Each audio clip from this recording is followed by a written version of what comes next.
I used to think that after all those years surviving in dead lands, I had finally found a place of peace for myself. A quiet patch of land on the edge of the Texas hill country, where the only sounds at night are insects, and the wind carries the scent of wild grass across the fields. I built this farm with my own 2 hands, every nail, every plank of wood, a testament to a life I chose after leaving the military. No one gives me orders anymore. No one watches my back. Just me, my dog Rex, and the wide-open sky. But peace, in this country, is sometimes a luxury. That morning, I found something that didn't belong on the wooden fence by the main gate. A white plastic sign stealthily posted with the words, "This property must comply with HOA regulations, Simmons Valley Association." It appeared as if an invisible hand was trying to reimpose order on a place that needed no whip to stay calm. I stood there looking at it for a long while. No warning, no one asked, no prior notice. And the most concerning thing, I had never even heard of something called the Simmons Valley HOA. About 20 minutes later, while I was still taking the sign down, an old beige SUV pulled up at the gate. The door opened, and out stepped a woman in her mid-50s. Her face cold as steel, but her lips smiled the kind of smile that says, "I know what's good for you better than you do." "I'm Karen Simmons," she said, holding out a carefully sealed white envelope. "President of the Simmons Valley HOA. We're so thrilled to welcome you to the community." I didn't take the envelope. I just looked at her. "I'm not part of any HOA," I said, voice low and clear. "I've been living here since before this land even had paved roads." She didn't blink. "We recently expanded the management area. Your property has been under Simmons Valley jurisdiction since last month, per board decision. We sent the notice to your previous address." I almost laughed. "Previous address? I don't have a previous address. I am the address." She began listing a series of regulations from what she called the welcome packet. No roosters allowed, no pickup trucks parked outside after 10 p.m. Grass must be trimmed to no more than 3 inches, no national flags flown on poles taller than the rooftop, and of course, any new structures must be approved by her. I've stood in the mists of Afghanistan, leading a special unit through hell. I've seen men become legends, and I've seen arrogant governments collapse under the weight of their own blind confidence. But I had never seen anything quite as absurd and concerning as the self-appointed power she was trying to impose on my land. I thought everything would stop at the welcome packet and the plastic sign. But if you've ever lived on the battlefield, you'll understand one thing. Those who think they have power and aren't stopped, they'll always try to take one step further.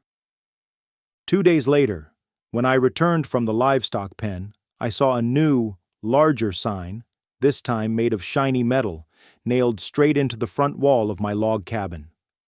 The lettering was laser-etched, standing out like a slap to the face before the sun even had a chance to rise. "This property is under active review. HOA compliance required.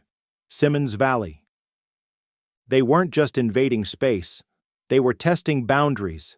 The nail they used to fix the sign had pierced through a wooden plank I carved by hand. It felt like someone had tried to tattoo something stupid onto my skin while I was sleeping. But the physical trespass was nothing compared to what I saw the next morning. I was brewing coffee when I heard tires crunching on gravel.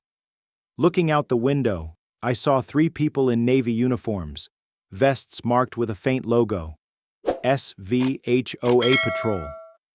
They carried radios and clipboards, walking around the yard like they were taking inventory of their own property. One of them stopped, tilted his head toward the security camera I'd mounted by the cattle shed. Then he pulled out a pen and wrote something on the clipboard. I stepped outside, voice steady, but eyes unyielding. "What are you doing on my land?" The biggest guy in the group, who seemed to be the appointed leader, answered without blinking. "Just a routine check. Standard HOA procedure." I nodded. Then show me the official papers, land management orders, or a court warrant, whichever you have." He glanced quickly at the other two, then gave me a half-hearted smile. "You can contact Mrs. Simmons. We're just following orders." I said nothing, but I didn't stand still. I observed. Their radios had no labels, no frequencies. The uniforms looked like cheap bulk orders off the internet. And the clipboard, I saw that the SVHOA logo was just a regular printed sheet, loosely laminated.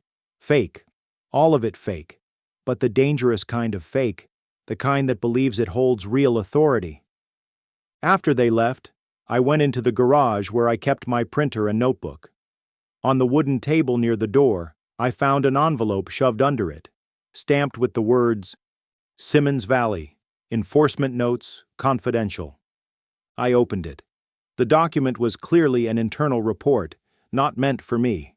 It included a map of the surrounding lots. Next to each landowner's name was a short remark. My section, Henry Cole, Lot 7, was circled in red and clearly marked. Resistance level, high. Recommend escalated measures. I stared at that phrase. Resistance level, high? Resistance to what? Against who? I was no longer a SEAL commander, but the survival instinct in me had never gone dormant. What I saw wasn't just the meddling of a bored old woman playing mayor. This was something else. Something organized, with intent. And it was all pointing at me. I had once led troops into some of the most fortified bases and had trapped enemies using devices simpler than a cigarette lighter. So when I came face to face with the so-called Simmons Valley enforcement, I didn't choose to report it or react immediately. I observed, then I made a plan. The computer in my storage shed was connected to a security system I built myself. Infrared cameras, motion sensors, and a range of non-lethal deterrents. High-intensity xenon lights, directional sound alarms, and a temporary blinding smoke dispersion system. I didn't need to cause injury. I just needed to expose them and let the world see their true faces. I programmed the system to activate automatically if anyone breached the fence after 2 a.m. I also installed a hidden camera behind the horse stable, where they had previously gathered to observe. And then, just as I predicted, at 2:47 a.m. on Tuesday, the front camera sent a signal. A group dressed in black uniforms, with no clear insignias, wearing SWAT-style helmets, quietly approached the northern fence. They carried wire cutters, silent radios, and even a breaching hammer. I sat in a small control room, hand on the console. No need for guns, no need for shouting, just one button. "Good morning, imposters." The moment their front foot reached my porch, the high-powered floodlights lit up like daylight, blasting from all four corners straight into their eyes. At the same time, the audio system blared a low-frequency alarm, a sound that could disorient even the healthiest person within seconds. They panicked. One of them dropped, covering his ears, yelling something unintelligible over the noise. Another tripped and lost his radio. They retreated, but the exit was already covered in white smoke. I didn't lock them in. I didn't trap them. I let the one thing they feared most come knocking: real law enforcement. Before that, I had already delivered all the evidence: photos, the high-resistance evaluation documents, and footage of the fake patrols, to Sheriff Dan Holloway, whose son I had once saved from a lake accident 3 years ago. I didn't have to ask him for anything. Just one sentence: "They'll come Tuesday night." And he came. Quietly, with 4 unmarked SUVs, LED-equipped, and a special response team. Just 2 minutes after the alarm was triggered, the imposters were swiftly neutralized like lost trainees on a drill. At that moment, I stood on my porch, warm coffee in hand, watching the same people who thought they could enforce fake laws on my land get cuffed, faces drained of color. The leader, the tall guy who had confronted me earlier, was stripped of his helmet. He was panting, trying to shout that they were a civilian response team under authorization. But the sheriff just looked at him, pulled out the documents I had provided, and asked, "Authorized by whom? What authority allows labeling citizens as high resistance? And where exactly was your team's uniform printed?" He said nothing. The truth unraveled faster than the night receding. It turned out Karen Simmons and her crew had created a fake civilian HOA organization to seize land, collect illegal fees, and intimidate those who refused to comply. I wasn't their first target, but I was the first who didn't back down. I once thought that after the failed raid and the police getting involved, Karen Simmons would back off, vanish like most people who hide behind the law to conceal their greed. But no, Karen is not the type to retreat. She's the kind of venomous snake who, if knocked off course once, will slither away only to return and strike with twice the venom. The next morning, colorful flyers began appearing in front of houses throughout the neighborhood. No sender was listed, but the tone was unmistakable. Community alert, Henry T. Blackwood. HOA opposition, dangerous individual, refusing to cooperate with Simmons Valley community standards. For the safety of our children, please avoid contact. I stood outside the fence, holding the flyer, reading each bold line against the deep red background. A cheap form of propaganda, but effective. She wasn't just attacking me. She was planting fear in the villagers' minds that I was a threat. 2 days later, an emergency meeting was held at the old tennis court, once a gathering place for the community during holidays. I showed up, uninvited, but I didn't need an invitation to the land I had once protected with my youth. Karen stood at the podium, microphone in hand, speaking about the importance of order, about the saboteur spreading unrest in the community. She didn't mention my name, but her gaze was fixed directly on me. We declare a temporary isolation of the community from any individual opposing the HOA. Anyone who associates with or supports this individual will lose their community privileges. And the saddest part? Most of the residents nodded, not because they believed her, but because they were scared. Karen controlled access to the internal group system, the resident forums, and even the child care schedules, well water distribution, and road maintenance. She controlled the basic rights to life and manipulated them with her painted pink nails and steel claws. I wasn't surprised when the security camera I had installed near the gate was smashed just a few hours after the meeting.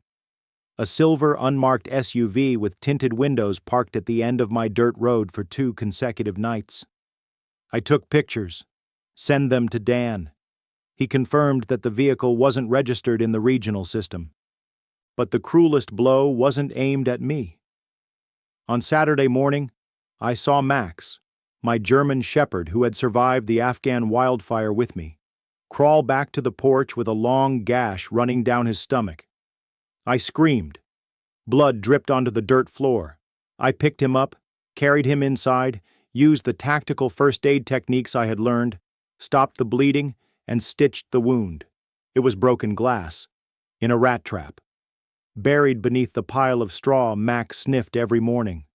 A trap not meant for the dog, but for me. Max took the hit for me, and I would never forgive.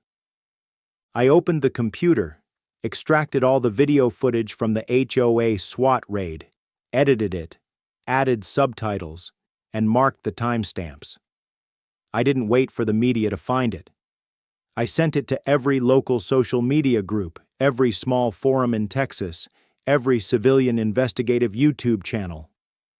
The video was titled, "Fake HOA Tried to Raid My Ranch. See how far they went." 24 hours later, the video hit 800,000 views. Within 3 days, it reached 2.7 million, and I received messages from at least 11 people. I've also been threatened by Simmons Valley. I was wrongfully fined, trying to reclaim my land. Thank you for speaking out. No one dared call me an opponent anymore. because now I wasn't just Henry from the farm on the outskirts of town. I was a living witness to a sophisticated system of manipulation, and I was dismantling it from the ground up. Karen appeared at my doorstep one late afternoon. Gone was the haughty demeanor, no fake bodyguards, no clipboard parading community regulations. She was just a woman, trembling, holding a thick, pale brown file stamped in red. OPRM, Operational Program for Rural Management, classified eyes only. She looked at me, eyes brimming with tears, speaking as though she were repenting. I didn't know it was real. I was just following orders. This is yours, isn't it? I took the file, flipped to the first page, and my heart tightened. I knew about this program. Not just knew it, I had been part of designing it. My final mission before leaving the SEAL team was to advise on a federal pilot project for social risk management in remote communities. The original goal: prevent extremist violence, react early to signs of instability. But then the project was shut down. Or, so I thought. The third page carried the stamp of an agency that had been merged 12 years ago. But the charts, behavior diagrams, and the personal ranking system, these were all things I had helped design. They had been twisted, from a risk alert tool to a weapon for manipulating the community. "I'm Alpha 17 test subject," Karen stammered. "They gave me the tools, gave me the authority, and told me to report. I thought I was doing the right thing for the community." "You turned an entire neighborhood into an experiment," I said, my voice dripping with contempt. I wasn't the only one. I didn't need to ask more. I immediately called Dan, the local sheriff, the one I trusted after the raid. Less than 48 hours later, the court issued an official search warrant, and what we found in Karen's colonial-style home left the entire investigation team speechless. In the basement, hidden behind a bookshelf, was an underground operations room, fully equipped for regional surveillance. Live feeds from cameras mounted on telephone poles around the town. Resident files sorted by color, with behavioral descriptions, political views, and troublemaking potential. A map of neighboring areas, marking those under control, with notes: Spring Hollow, Phase 2 complete. Red Pine, surveying public response. Simmons Valley, special case, resistance force present. Psychological training documents detailing how to isolate uncontrollable elements through media tactics, sow division in society, and control the local welfare system. And a file bearing my name, with the remark, "Resistance level, very high. Requires transfer to response mechanism level 3. Priority, neutralize personnel." I didn't know whether to be angry, laugh, or sit down and reflect. It turned out the whole area, the fake HOA, Karen, the community meetings, and the propaganda flyers, were all part of what I had once thought was just a paperwork theory. And I had left the military, carrying my memories and skills, thinking I would live peacefully in the fields. But perhaps God had another plan. I was the one who wrote the first chapter of this program, and now I would be the one to end it. Karen was handcuffed right at the spot where she used to hold the emergency community meetings. When the police read the charges aloud: impersonating a public official, harassment through technology, abuse of social control tools, I didn't feel satisfied. I didn't feel relieved. I only felt cold, because I knew Karen couldn't possibly operate such a sophisticated system alone. And I was right. A week after the search, the digital forensics team called me in. One of the hard drives they seized from Karen's basement was labeled Seed Node, Henry R. PRN01. When they powered it up, the room fell completely silent. On the screen was an interface resembling a miniature military control system with 4 main folders: infiltration, conditioning, pressure, Correction. Inside each folder were numerous files, records, charts, progress reports, all revolving around one individual,